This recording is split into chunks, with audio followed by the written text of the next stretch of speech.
From LinkedIn News, I'm Leah Smart, host of Everyday Better, an award-winning podcast dedicated to personal development. Join me every week for captivating stories and research to find more fulfillment in your work and personal life. Listen to Everyday Better on the LinkedIn Podcast Network, Apple Podcasts, or wherever you get your podcasts. From LinkedIn News, I'm Jessie Hempel, host of the Hello Monday podcast. Start your week with the Hello Monday podcast. We'll navigate career pivots. We'll learn where happiness fits in. Listen to Hello Monday with me, Jessie Hempel, on the LinkedIn Podcast Network or wherever you get your podcasts. Hello, my friends, and welcome to our practice session. In our practice sessions, we invite our featured guests to show off their negotiation and conflict resolution skills in a realistic scenario. In this session, I want you to pay attention to what our guest does and not to what I do, because while they are trying to show off their skills and teach you, I'm trying to frustrate their efforts in different ways through things like aggression, annoyance, emotionality, or awkwardness.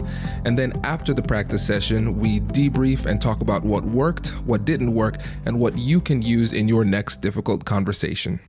All right, listeners, I'm excited for this one. If you haven't listened to the last one, make sure you do, because Lindsay told a really fun/disturbing story about something that she encountered when she was trying to close a deal. And so I am going to be that guy. And so disclaimer, if this happens to be the first episode that you're listening to, don't pay attention to what I'm doing. Lindsay is the expert. I'm intentionally behaving badly. I am not this jerk that I'm going to be. Okay. He is not. He's a very nice man. Thank you. So we're doing this just for the sake of example. Okay. Sound good? Yep. Cool. Perfection. All right. Lindsay, Kwame, nice to meet you. So great to meet you. Glad we were able to get together. Yeah, me too. I've heard a lot about you, but I have a quick question. Is your dad coming to this meeting? My dad is not coming today. Is your dad coming to the meeting today? Why, what do you mean by that? Well, what do you mean if my dad's coming to the meeting? Oh, I was just making a joke. My dad's been dead for 25 years. That's really inappropriate. Well, I mean, I'm sorry to hear that your father passed away all those years ago, but it's also inappropriate if you make a joke and ask if my dad's coming to the meeting. So how about this? How about we skip over all of this kind of fun talk and let's just get down to business. We're here to do a deal. Let's go ahead and negotiate that through and see if we can get something done. Well, no, I'm not just going to just pass over this. I mean, here's the thing. I invited you to my office. You got on a plane. You got here. I'm just trying to lighten the mood and tell a joke. And then you jump on me in my office. And I don't understand how we got to this point. Well, sometimes when people are trying to make jokes and they think that they're being lighthearted, sometimes it doesn't come across that way. So quite honestly, just as you maybe feel that it was upsetting to you for me to ask you if your dad was coming, maybe it was borderline upsetting to me. So I think I'm not going to be mad about it, and I'm perfectly capable of moving on in this conversation. And I hope you are too. So we're just going to pass over the insult. I'm going to pass over your insult. Yes. That was great. Okay, so let's do a quick breakdown here, because it was very short, but very good. So obviously, first thing I was doing was that whole dominance play with the frame, right? That you instantly rejected, which was great. The second thing that I was doing was, even though you were doing a great job of maintaining a calm, cool, collected approach to this, which is exactly what you were trying to do, I was trying my best to turn the volume back up to get you riled up again. And so there were, I think it was 2 or 3 times where I got riled up, you respond calmly. And then I got riled up again, you responded calmly. And then I tried it for a 3rd time. And then we snapped down the hammer. You nailed it. And so from your perspective, why was it so important to respond to the fire that I was bringing in that matter-of-fact type of way? So I just think that a lot of times cooler heads prevail, right? So I'm not going to get emotional about something that I don't need to get emotional about. This isn't my family dying. This isn't my dog dying, right? This is it's just business. So I have to always keep that in perspective. And then in addition to that, it's kind of look, if I'm going to allow one person to just steamroll a conversation, how do we really think the rest of these negotiations are going to go? If I start to give in, on something that doesn't need to be given in on, if that's a phrase, how does that set me up for success or failure for the remainder of all of the discussions thereafter? And I would tell you it sets me up for failure, most likely, because now this person is saying, okay, I've made a power play. I've made this like dominating move and this person submitted. So now I get to like ask for whatever I want because they're always just going to back down. And there's not necessarily a need to back down when someone's being a bully or being ridiculous. Does your company invest in professional development training? If you believe that your team would benefit from a negotiation workshop, all you need to do is go to our website, fill out the workshop request form, and then we'll set up a time to chat. These workshops are completely customizable, and we've done them all around the country.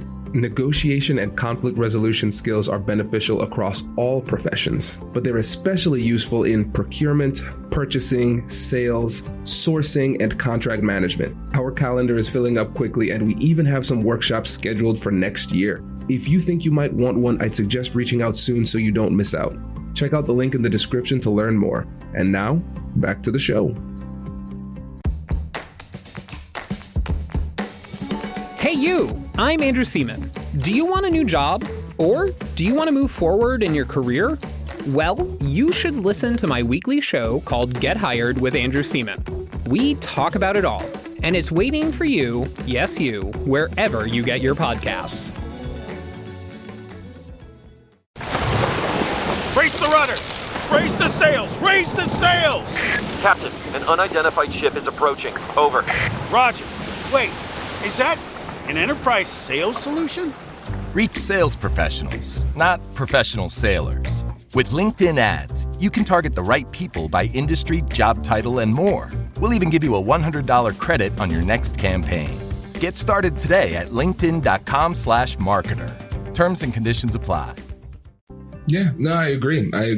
And I think for the listeners, one thing to keep in mind is we knew this one was coming, right? What I was going to say. And in the moment, those kind of things happen and we might not immediately know. There's like a sense that comes up Yeah. where we realize that didn't sit right with me, but I don't exactly know why. And so if you're in that situation and let's say I do that dad joke, and it doesn't sit right, but you don't exactly know why, what do you do in that moment while you're processing? So sometimes I just take a deep breath and I just sort of like stare at the person on the other side of the table for me or wherever they're sitting, right? And I just give myself a second to sort of go, where is that registering and why does this feel uncomfortable? And like, look, I've done this for a long time, so I'm pretty quick on my toes now, I'm pretty on it. But once in a while, someone will say something to you. You're just like, what in the actual hell just happened? And so you just need to take a second, like count to 2 and just then come back at it with something. But I would still say like, I can't let it slide, right? Like I'm not fighting to fight. I'm just also not going to let someone like bully or be ridiculous. It's just not okay.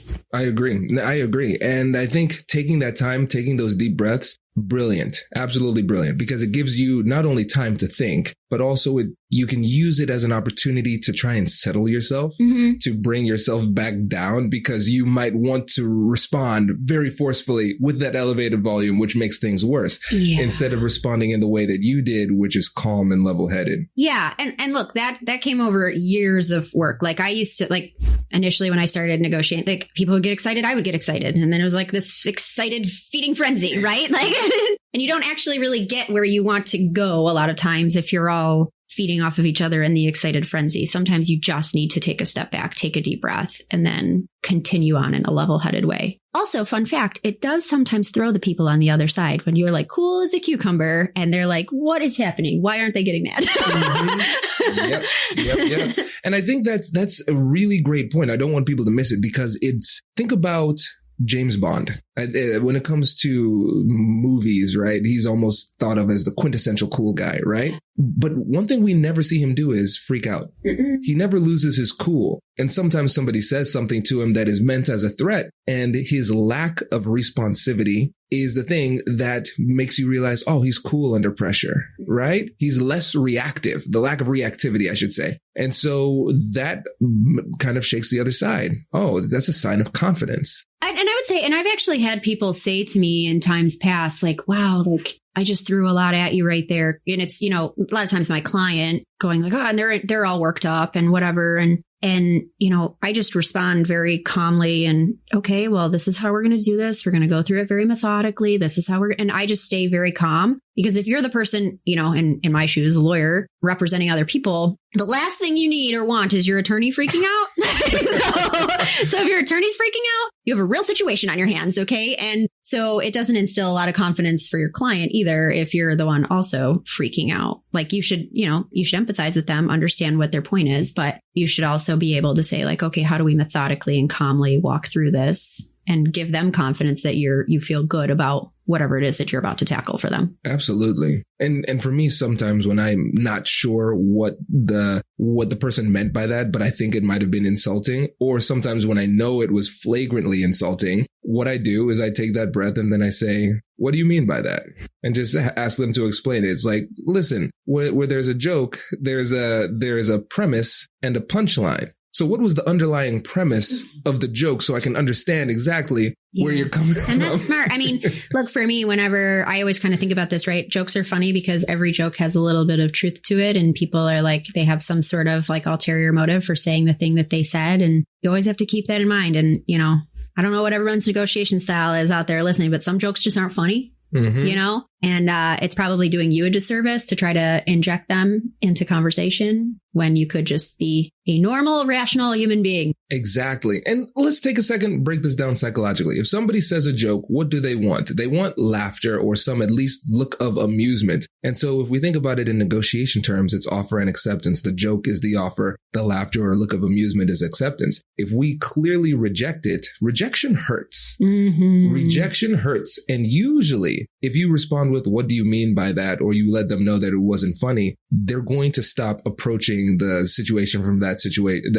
angle. Sure. Because they felt rejection and they don't want to feel it again. Yeah. And a lot of times when people are doing it, they're doing it as a power play anyway. So that's what you actually need to do is reject that behavior. If your approach is, let's be equals in this discussion, in this negotiation. Exactly. Beautiful. I love this. I think this is so fun. This was fantastic. So yes, we'll have you back on definitely. And hopefully we can persuade you to start your own show. Maybe we'll see. I'm not going to make any promises just yet. I got to work through some things in my life. You heard my million things that I'm working on in my life. So exactly. I can only do so much. Exactly. Well, thank you so much for coming on the show again and doing this sparring session. This was really great. Yeah. I didn't think you were going to keep going and going and going, but then you did. And I was like, okay, we'll do it. I love it. Perfect. No, that was good. Thanks. Hey, thanks for listening to this episode. If you're liking what you're hearing, please leave a review and subscribe and tell your friends. Our goal is to help as many people as possible. And when you leave reviews, it makes it easier for people to find us in the searches. Thanks again for being a listener. I'll catch you in the next one.